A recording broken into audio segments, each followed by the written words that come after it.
Hello everyone. So let's welcome this wonderful season again. So we will discuss about spring cutting concept. ठीक है, ये आप लोग spring cutting concept बोल सकते हो. तो देखो ये दिए गए है क्वेश्चन. ठीक है, ये स्प्रिंग है एंड यहाँ पर 3m मास है, यहाँ पर m मास है. ठीक है, ये स्प्रिंग है, ये स्प्रिंग है. तो क्वेश्चन में बोल दिया है after cutting the spring m का एक्सेलरेशन क्या होगा एंड 3m का एक्सेलरेशन क्या होगा. लेट m का एक्सेलरेशन a1 एंड 3m का एक्सेलरेशन a2. ठीक है, तो आप पहले क्या किया, पहले फ्री बॉडी डायग्राम बना लिया. m का नीचे में mg वेट होगा. ठीक है, तो ऊपर टेंशन t होगा, तो t इक्वल टू mg होगा.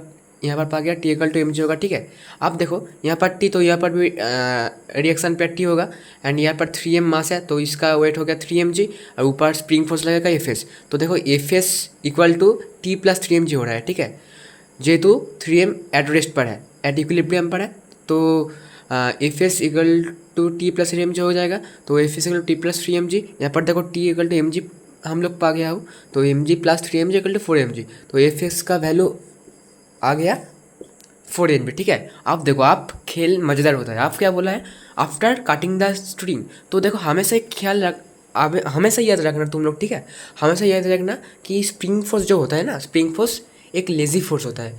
लेज़ी फोर्स मतलब तुम अगर झट से एक फोर्स चेंज कर दोगे तो स्प्रिंग फोर्स उसको चेंज करने में टाइम लगेगा. झट से मतलब इंस्टेंटली नहीं होगा. ठीक है, स्ट्रिंग में फोर्स इंस्टेंटली चेंज होता है, बट स्प्रिंग में वो नहीं होता. स्प्रिंग में टाइम लेता है, तो इसको लेजी फोर्स बोलता है. स्प्रिंग फोर्स को हम लोग लेजी फोर्स बोल सकते हैं. ठीक है, एज अ लेजीनेस स्प्रिंग कम करेगा. ठीक है, तो यहाँ पर हम लोग ये रस्सी काट दिया.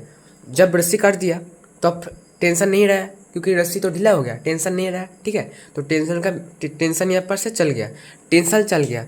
बट तो अगर टेंशन चल जाए तो mg चल जाएगा, mg अगर चल जाए तो fs का वैल्यू ओनली 3mg होना चाहिए था, बट नहीं हुआ. क्यों हुआ कि fs यह तो एक लेजी फोर्स है, सेहेतु t इक्वल टू 0 होगा, बट यहाँ पर fs इक्वल टू 4mg होगा. इस केस में आफ्टर कटिंग द स्ट्रिंग, यहाँ पर देखो स्ट्रिंग नहीं है, परंतु इस fs का वैल्यू 4mg होगा. ठीक है, तो fs यहाँ पर 4mg उस ऊपर है and after cutting the string t equal to 0 हो गया, तो नीचे में 3mg आएगा. इसका मास दिया गया है 3m, तो नेट फोर्स ऊपर लग रहा है, तो नेट एक्सेलरेशन भी ऊपर होगा. ठीक है, ये तुम नॉर्मल सेंस से बोल सकते हो. तो अगर मान लिया कि ऊपर एक्सेलरेशन a1 हो गया, तो देखो 4mg minus 3mg equal to 3m a1, ये मोशन का इक्वेशन लिख दिया. तो यहाँ से a1 इक्वल टू g/3 आ गया. तो after cutting this string 3m मास वाला बॉक्स ऊपर a1 acceleration, a1 equal to g/3, मतलब g/3 एक्सेलरेशन से ऊपर चल जाएगा. ठीक है, एंड ये वाला बॉक्स क्या होगा, ये वाला तुम बॉक्स इक्वेशन सॉल्व नहीं कर भी तुम बोल सकते हो कैसे, बिकॉज देखो कॉमन सेंस, ये बॉक्स फ्री हो गया है, स्ट्रिंग फिंग नहीं है, तो भाई ये जी में ही पड़ेगा ना.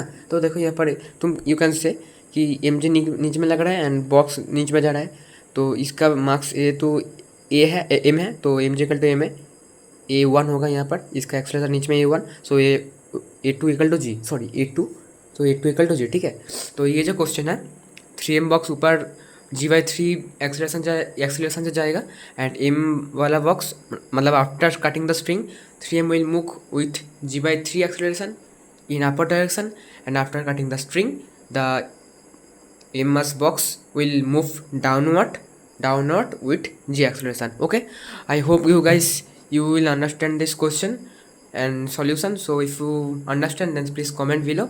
Okay, so and if you want that I will upload a completely detailed video with theory and question about the spring cutting, or and yeah, obviously we can also cut a spring. Okay, actually this is a spring or thread cutting concept. So if you want a complete detailed video about spring cutting or thread cutting concept in Newton laws of motion, so I can upload. So if you will want, so then comment below. Okay, so see you in the next video.